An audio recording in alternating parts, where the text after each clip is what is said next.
अगर हम बैटर्स को देखें अभी हमारे एशिया कप 2025 में पाकिस्तान के राशिद भाई, let's have a look at all the data and the numbers आपके सामने हैं। फ़खर जमान के 135 run, strike rate of 117, slowish. Sahibzada Farhan है 160 run, strike rate of 138, steady रहे हैं। Mohammad Haris 131 run, strike rate of 136। Mohammad Nawaz 107 run, strike rate of 144.6। इनका एक फ्लोटिंग रोल है।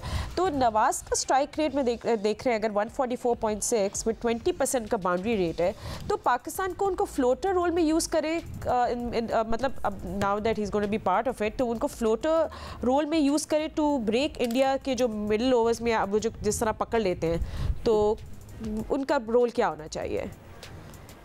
मोहम्मद नवाज देखें पिछले मैच में भी देर से आए, शाहीन के बाद आए, तो उनको कर भी इस तरह से रहे कि फ्लोटिंग ऑर्डर में रखा हुआ है उनको। कभी कभी 6 नंबर भी देखा है हमने, 7 नंबर, 8 नंबर, 9 नंबर भी जाते हुए देखा है। तो पिचेज ऐसी हैं, शायद इनको बचा के रखते हैं फहीम अशरफ को। इनको ये 200 वाली पिचेज तो है नहीं, कल तो बन गए, लेकिन हमारी टीम के लिए थोड़ा मुश्किल हो रहा है। तो इसीलिए हम लंबी बैटिंग लाइनअप कर रहे हैं, ऑलराउंडर सारे हमारे खेल रहे हैं, और ये आखिर के जो रन है हमें काम आ रहे हैं। अगर ट्रायंगुलर देखते हैं हम लोग, या वेस्ट इंडीज भी गए, बांग्लादेश भी, आखिर के बैटर्स ने जो रन किए हैं ना, वो बड़े कामयाब नजर आ रहे हैं। इसीलिए नवाज को शायद ऐसे ऑर्डर पे रखा हुआ है कि जहाँ पे पाकिस्तान की टीम 25-30 रन ऐड कर ले आखिर में। और पिछले मैच में देखें 25 रन बनाए इन्होंने, जो कि मैच विनिंग साबित हुए। शाहीन के 19 और इनके 25 रन, इस टीम के 5 आउट हो जाए 12 ओवर्स के अंदर, तो वहां पे जाके आप आखिरी ओवर 8 ओवर में 80 रन करते हैं। तो ये छोटी मोटी चीजें नजर आ रही है। हाँ, फ्लैट पिच पे हम ट्राई कर सकते हैं इनको भेजने के लिए ऊपर फ्लोटिंग ऑर्डर में, आप जो बात कर रही है, क्योंकि बड़े सीजन प्लेयर हैं ये, जब जल्दी अपने आप को संभाल लेते हैं जैसी भी पिच हो। और अहमद की बात ठीक है, वो एक मैच इनका खराब किया है जो कि इंडिया के खिलाफ अंडर प्रेशर लगता हो गए, रीड नहीं कर रहे होंगे, बड़ी हिट मारने से डर रहे होंगे, आउट ना हो जाऊं, कभी ओवर बाकी है। तो ये चीजें कभी कभार क्रिकेटर के ऊपर, बैटर के ऊपर आ जाती है, और वही टाइम होता है। दिमाग सबसे कम जो काम करता है वो ड्यूरिंग द गेम करता है। बाद में तो हम लोग और आप मैच से पहले, मैच से बाद तो बहुत दिमाग काम कर रहा होता है। ड्यूरिंग द गेम थोड़ा सा कम कर रहा होता है। लेकिन नवाज की जो परफॉर्मेंस है एज ए बैट्समैन, मुझे बैट्समैन ज्यादा बेहतर लगता है बनिस्बत के बॉलर के। And you know Sikandar, Mohammad Haris का भी हम स्ट्राइक रेट देखते हैं 136 है। क्या उन्हें टॉप 3 में प्रमोट करना चाहिए for more impact? I mean that's what everyone is saying. यार मेरे ख्याल से ना अभी ज्यादा तब्दीलियां नहीं करनी चाहिए। Absolutely, agreed. हमें वैसे चलना चाहिए। मैं ये कहता हूं कि जब इंशाल्लाह ये कल का दिन गुजर जाए, जब हो जाए, उसके बाद बैठ के हम जो ये सारी चीज़ें फैसला करें कि जी इसका जो नंबर है कौन सा है, क्या है, किसको कहाँ लाना है। बस मुझे एक चीज़ का अफसोस है कि जो हसन नवाज हैं वो बेचारे पीछे रह गए। हालांकि वो उसका जो पावरफुल हिटिंग थी जो पिछले दिनों में देखता हुआ आ रहा था, आई वॉज वेरी हैप्पी कि हमें शायद नीचे कोई ऐसा लड़का मीडिया के जो अच्छे हिटें लगाता है। मगर सेकेंडली इस टूर्नामेंट में आके उसकी जो परफॉर्मेंस गिरी है, तो उसके वजह से उसको बेचारे को ड्रॉप किया हुआ है। मैं बेचारा इसलिए कह रहा हूँ कि काफ़ी लड़के फेल हुए मगर हम उनको खिला रहे हैं, वो बेचारा पीछे रह गया। कोई बात नहीं, you are playing for Pakistan, थोड़ी सी सेक्रीफाइसेस भी करनी पड़ती है, कई दफ़ा आपको ड्रॉप होना पड़ता है, मगर यू आर देयर।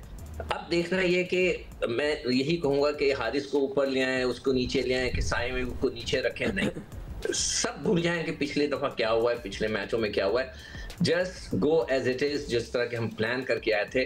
तो देखो साइम अच्छा खेलता है, बहुत उसका बल्ला अच्छा चलता है, बस पता नहीं उसके साथ क्या हो गया। हो सकता है मैं उनके घर वालों से कहूँगा भाई नज़र वज़र उतार दें, कि ऐसा तो नहीं है कि बेचारे को नज़र लग गई लोगों की। बिल्कुल ही इतना भी फेल होते हुए मैंने किसी को नहीं देखा जितना वो बेचारा बिल्कुल ही बैठा हुआ है। आई होप, आई विश, अल्लाह से दुआ है दिल से मेरी कि ये सारे लड़कों की फॉर्म कल के दिन आ जाए, फिर चाहे 6 महीने ना आए मगर कल आ जाए, और अल्लाह करे ऐसा हो जाए। तो मैं पाकिस्तान टीम से यही कहूँगा, कोई एडवेंचरस ना बने, ज़्यादा बड़ी चेंजेस ना करें, just go with the same team. सब इन निक में है, सब खेलते हुए आ रहे हैं, तो इंशाल्लाह कल हो सकता है हमारा दिन हो। इंडिया को थोड़ा सा मज़ा, वो तो खैर जीतते हैं ना, और उनका क्या है, हमारे लिए बड़ा मजा। एब्सोल्युटली भाई अगर जीत गए ना तो चॉकलेट लेके आएंगे हम सबके लिए। हाँ, वो कभी भी नहीं लेकर आते कि अगर इंशाल्लाह जीत गए सबको मैं लंच पे ले जाऊंगा। चलिए ठीक है। प्लेयर्स वगैरह से मुलाकात हुई है, कोई गए हैं, कोई ब्रीफिंग वगैरह?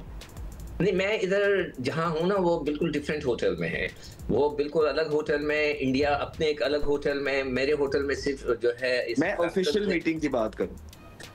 I have no clue at all. Okay. चलिए, Abhishek Sharma, Ahmad, he is really owned this tournament. ठीक है, everyone's talking about it and हर कोई पूछ रहा है कि भाई आप लोग अपने एक्सपर्ट से पूछें कि अभिषेक शर्मा के खिलाफ हमारा बॉलिंग प्लान क्या होना चाहिए। लोग कह रहे हैं उन्हें जो क्रिकेट लीग होती है इंडिया में उनको किस तरह आउट किया वो भी देखना चाहिए and everything. What should be actually our bowling plan against him? नहीं, एक तो शॉर्ट, जिस तरह राशिद भाई ने कहा था, शॉर्ट बॉल बहुत जरूरी है, ठीक है, लेकिन शॉर्ट बॉल कौन कर रहा है? पेस वाला बॉलर करे, स्पेशली हारिस रऊफ करे जिसके पास पेस मौजूद है। फिर उस बॉल की डायरेक्शन बहुत इंपॉर्टेंट है। अगर आप शाहीन का बाउंसर देखेंगे तो वो लात की तरफ था, उनके राइट शोल्डर की तरफ था। बाउंसर जब भी होता है, एक वो हेड हाइट पे होता है, हाइट तो फिर भी उस बॉल की ठीक थी लेकिन डायरेक्शन ठीक नहीं थी, तो उनके लेफ्ट शोल्डर की तरफ जो है वो बाउंसर और उनका बल्ला क्योंकि इतनी ऊपर से आता है तो वो छोड़ नहीं सकेंगे, उनको खेलना ही पड़ेगा। और अगर पेस वाला बॉलर अच्छी डायरेक्शन में शॉर्ट बॉल करेगा, मैं फिर कह रहा हूँ, ये नहीं कि आप इधर कर दें, ये नहीं कि आप लात पे कर दें, आप हेड हाइट पे लेफ्ट शोल्डर पे उनको करेंगे सरप्राइज बाउंसर, तो ये एक अच्छा बॉल है। फिर जो शाहीन के लिए बड़े चांसेस हैं क्योंकि उनके, अगर आप कुछ बैटिंग पीछे देखेंगे, वो लेफ्ट आर्म के फास्ट बॉलर्स के बाहर निकलते हुए बॉल पे जो है, लेंथ बॉल पे वो स्ट्रगल करते हुए नजर आए हैं, चाहे वो वाइड ऑफ स्टंप है, चाहे वो विद इन द स्टंप्स हैं, उन्होंने स्ट्रगल किया है, लेकिन बशर्त है कि उसकी लेंथ अच्छी होनी चाहिए। ये नहीं कि वाइड कर रहे हैं तो कट वाला बॉल खिला दिया या मुंह में खिला दिया, नहीं, लेंथ बॉल, जिसको वो जैसे कहते हैं ना कि ब्लाइंड बॉल, वो वाला, और उसके साथ ही बीच में भी। तो यहाँ पे वो थोड़े से वनरेबल है, लेकिन स्विंग अगर मिल रहा हो तो। और फिर दूसरा, आप इस तरह के बैट्समैन से होता ही है कि जब आप हर मैच के अंदर जाते हैं और आप स्कोर करते रहते हैं ना, आप थोड़े से कंप्लेसेंट भी हो जाते हैं, कभी कभार आप ओवर कॉन्फिडेंट भी हो जाते हैं। तो बड़े प्लेयर संगकारा वगैरह से जब बात होती थी तो वो क्या करते थे, या हम भी उनके अगेंस्ट जब करते थे, उनकी हम ईगो को हर्ट करने की कोशिश करते थे। वो एक तो उनको हम अच्छे बॉल करते थे, उनको स्कोर नहीं देते थे, उनसे बाउंड्री नहीं खाते थे, और उसके बाद फिर उनको नजरें भी दिखाते थे। फिर वो प्लेयर को ऐसे लग रहा होता है ये ये तो चक्कर ही कोई नहीं है भाई, मैं तो हर मैच में परफॉर्मेंस करता हुआ आया हूँ, लेट्स सी, आ तू तुझे बताता हूँ। तो फिर वो आपके अच्छे बॉल को एक्स्ट्रा ट्राई करने जाता है, वहां पे आप चांस क्रिएट करते हैं। ये छोटी छोटी सी स्ट्रेटजीज हैं। और एक बात तो आप लिख के ले लें कि आपने अगर भारत को हराना है तो आप उनको एक शोबे में नहीं हरा सकते। ऐसा नहीं होगा कि बांग्लादेश की तरह बस आपने बॉलिंग अच्छी कर दी और आप जीत गए। आपने बैटिंग भी अच्छी करनी है, आपने बॉलिंग भी अच्छी करनी है, आपने फील्डिंग भी अच्छी करनी है, आपने कैप्टनसी भी अच्छी करनी है, आपने पिच भी ठीक रीड करना है, और आपने अच्छी प्लेइंग 11 भी उतारनी है। ये 6 चीजें हैं जो आपको करनी है ठीक भारत के अगेंस्ट। और Bharat is a very very beatable side. कोई इनके पास रोहित शर्मा मौजूद नहीं है जो दलेर कैप्टन है और कैप्टनसी से, कोई धोनी नहीं है, कोई उनके पास विराट कोहली नहीं है, जडेजा अश्विन नहीं है, एक शर्मा है जो दर्दे सर बने हुए हैं। कोई बड़ी बात नहीं है, T20 के अंदर कभी भी कोई भी आउट हो सकता है, कोई चक्कर वाली बात नहीं है। I still believe pressure match होने वाला है। पहला पंच बड़ा काउंट करेगा, मैटर करेगा, पहले 6 ओवर बड़े मैटर करेंगे पाकिस्तान को। फिर मेरा मशवरा एक ही है कि ऑल आउट जाएं पहले 6 ओवरों के अंदर, और चाहे 3 आउट भी हो जाएं। अगर 65-70 स्कोर लगा होगा, देन सेंटर के अंदर, मिडिल ओवर्स के अंदर, जब उनके मिस्ट्री बॉलर्स जो पाकिस्तान के कुछ बल्लेबाजों को पिक नहीं होते हैं, उनके अगेंस्ट अननेसेसरी रिस्क नहीं लेना पड़ेगा। और फिर then keeping wickets in hand, आखिरी 4 से 5 ओवर में दोबारा अटैक करें। ठीक है, यही बेस्ट स्ट्रेटजी रही है जितना भी अरसा हम दुबई यूएई के अंदर खेले हैं, और वो आज भी चेंज नहीं हुई।